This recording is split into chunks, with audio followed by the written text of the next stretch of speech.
I just wanted to welcome everyone to my first ever Christmas episode here on They Are Watching Us. And honestly, I'm really glad you're here for this one, as we dive into the strange, the legendary, and the darker side of the holiday season. I just want to take a moment to wish all of you a very Merry Christmas. Whether you're watching this with family, chilling by the tree, or just vibing on your own tonight, I appreciate you more than you know. Let's make this a holiday tradition.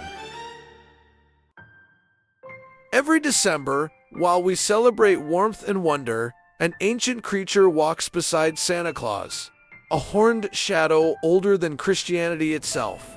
Tonight, we uncover the terrifying truth behind the darkest Christmas legend ever told, the one the old world feared, and the new world has forgotten.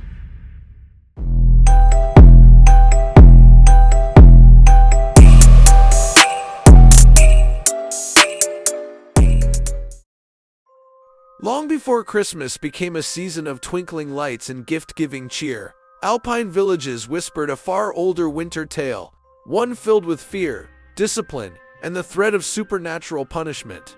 At the center of that legend stood Krampus, a horned, beastly figure who emerged every December to punish the wicked. So, the name Krampus actually comes from this old High German word Krampon, which means claw.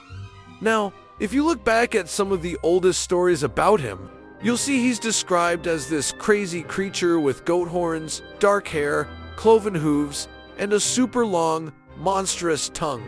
Yeah, it's a bit spooky, but that's Krampus for you. The origins of Krampus reach far back into pre-Christian Europe, particularly within the Alpine regions of what is now Austria, Germany, Slovenia, Hungary, and northern Italy. Many folklorists believe Krampus may have roots in ancient pagan rites associated with the winter solstice. Rituals designed to chase away evil spirits during the darkest, coldest nights of the year. These pre-Christian traditions frequently blended human culture with mythological beings, symbolizing the harsh realities of winter.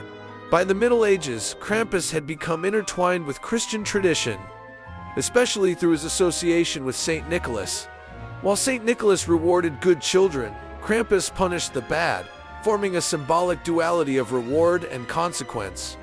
This partnership appears in written records as early as the 12th century, suggesting the pairing was well established throughout Central Europe by this time. One of the iconic elements of Krampus's appearance is the set of heavy chains wrapped around his body. While chains often symbolize Christian domination over the devil, scholars believe these were adopted later, layered over older pagan motifs. In earlier depictions, Krampus carried birch rods, known as rutten, used for swatting misbehaving children. Birch branches were also used in pagan initiation rituals, reinforcing the idea that Krampus may come from a lineage older than Christianity itself. By the 16th and 17th centuries, Krampus had become a staple of Alpine winter culture. Illustrations from this period show him not merely as a punisher, but as a terrifying captor. Some images depict Krampus stuffing children into baskets strapped to his back, a symbolic warning to obey one's parents and avoid immoral behavior. The message was clear. While Saint Nicholas represented benevolence, Krampus embodied the shadows lurking behind moral failure. In many regions, December 5th became known as Krampusnacht. On this evening, the creature was said to roam the streets, chains rattling, bells clanging, and birch rods in hand. Families stayed indoors, listening nervously for the distinct sound of cloven hooves and heavy steps outside their door. In some towns, young men dressed as Krampus would parade through the streets, deliberately frightening spectators to reinforce the ancient lesson. These parades, known as Krampusnacht, developed into major cultural events. Participants donned hand-carved masks, thick fur suits, and massive cowbells. Over time, Krampusnacht transformed from local ritual into a theatrical display, mixing fear, humor, artistry, and cultural tradition. Today, some of the largest Krampus runs attract thousands of spectators and dozens of elaborately costumed performers.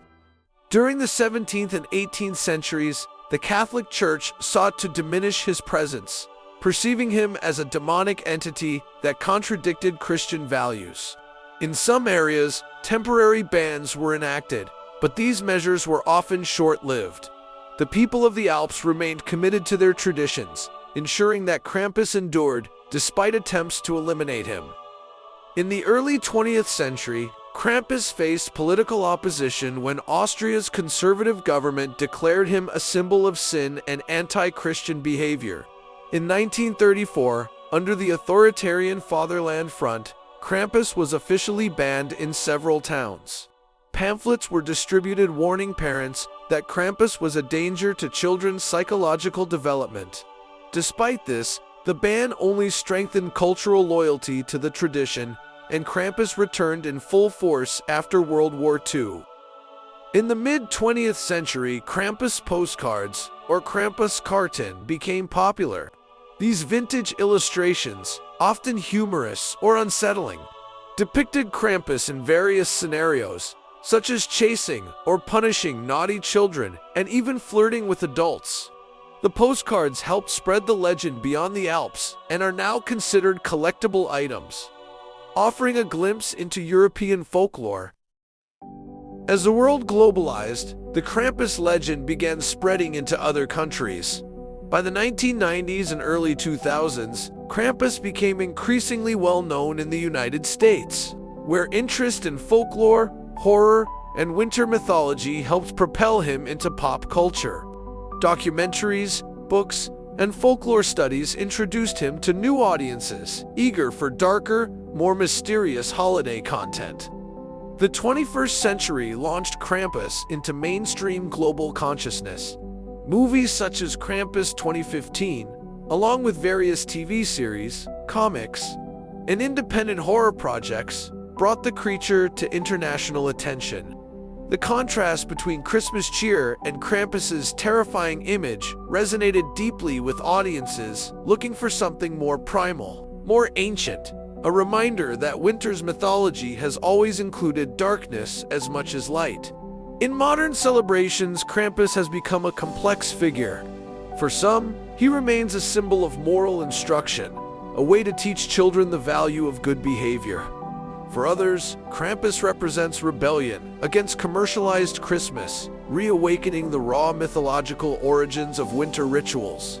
And for many, he is simply an iconic figure of folklore, preserved in artistic and cultural expression. Anthropologists have noted that Krampus serves as a cultural tension reliever. He allows societies to channel fear, anxiety, and humor into a safe, seasonal tradition. The Krampusnacht parades, with their loud noises and monstrous imagery, echo ancient rituals designed to chase away evil spirits and welcome the return of light as the solstice approaches. This dude has looked pretty much the same for ages. With his goat legs, that wild fur, those crazy curling horns, and that spooky face, he's like something straight out of Celtic and Norse myths. It's kinda cool how his look has stuck around, right? It shows there's a story there, one that's been a part of Europe's culture for way longer than we can even trace back. This vibe has stuck around even through all the big changes in religion and politics over the years. Some people today are kind of blowing things out of proportion when it comes to Krampus, right? But honestly, the old school Krampus wasn't all about being scary. He was more like a balance. He was there to remind us that every action has its consequences. Winter's got its good stuff, but it can also be tough. And it's all about that mix of light and dark in life. So yeah, Krampus is more than just a spooky dude. He's part of the whole experience we all go through. To this day, Krampus remains a living tradition. Many Alpine towns still celebrate both Krampusnacht and St. Nicholas Day together, demonstrating how folklore can coexist with modern religious practice. In these communities, Krampus is not merely a monster, he is a guardian of cultural identity. So, in this digital age we're living in, this dude has totally blown up into a worldwide sensation. Seriously, everyone from ghost hunters to folklore nerds, horror movie lovers, And even those who stick to holiday traditions are all about him. His story keeps changing and evolving, which just shows that these old legends still grab our attention.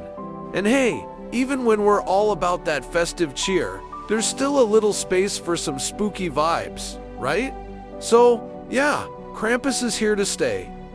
In the paranormal community, Krampus is seen not just as folklore, but as a possible remnant of ancient European spiritual beliefs. This figure may be linked to horned deities, nature spirits, or winter guardians. Researchers have noted similarities between Krampus and various global shadow winter figures, suggesting he may embody a universal mythological pattern that reflects humanity's fear of the cold and the unknown. Let's dive into some super fun facts about Krampus that'll definitely sprinkle some holiday cheer into your season. You ready? Let's go! In some regions, Krampus doesn't just punish children, he demands schnapps from adults. Traditional Krampus masks are hand-carved from wood and can cost hundreds or even thousands of dollars. Some Krampusnacht performers wear real cowbells weighing more than 30 pounds. Krampus postcards from the early 1900s often showed him smoking, drinking, or flirting, much more mischievous than modern depictions. In parts of Austria, children used to leave out shoes, not just for St. Nicholas, but to avoid the wrath of Krampus's birch rods. Krampus's tongue is often depicted absurdly long because it symbolizes gluttony and temptation in medieval art. Some historians believe Krampus may be influenced by the Norse god Loki or the monstrous son of Hel. And one last fun fact, the largest Krampus run in the world takes place in Klagenfurt, Austria, attracting over 10,000 onlookers. As we reach the end of this journey through the shadowed side of Christmas, one thing becomes clear. Krampus is far more than a seasonal scare or a myth from forgotten villages. He is a symbol carved from centuries of human fear, winter hardship, and the eternal balance between light and dark. Whether he began as a pagan spirit, a winter guardian, or a cautionary tale whispered to children, the consistency of his legend across time hints at something deeper, something that refuses to fade, even in our modern world. A creature doesn't survive bans, suppression, and centuries of storytelling unless it carries a truth people can feel, even if they can't explain it. And maybe that's the real magic of Krampus, that every December, when the nights grow longer and the snow falls heavier, we still sense that thin line between the seen and unseen. Whether Krampus is a metaphor or a lingering echo of something that once walked the winter forests, his presence continues to stir our imagination, reminding us that Christmas is not only a season of joy, but also a season of ancient mystery. Thank you for tuning in to They Are Watching Us. If this story awakened your curiosity, your wonder, or even a chill down your spine, join us next time, because the world is far stranger than we've been taught to believe. Merry Christmas to all, and to all, a good night.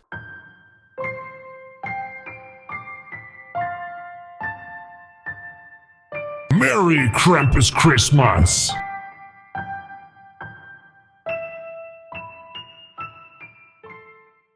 Hey guys, thanks for tuning in. If you're as into UFOs and all that cool disclosure stuff as I am, do me a solid and hit that subscribe button. Give this video a thumbs up and drop a comment below. It really helps me keep the good content coming your way on this super fascinating topic. Seriously, I appreciate it so much. Catch you later.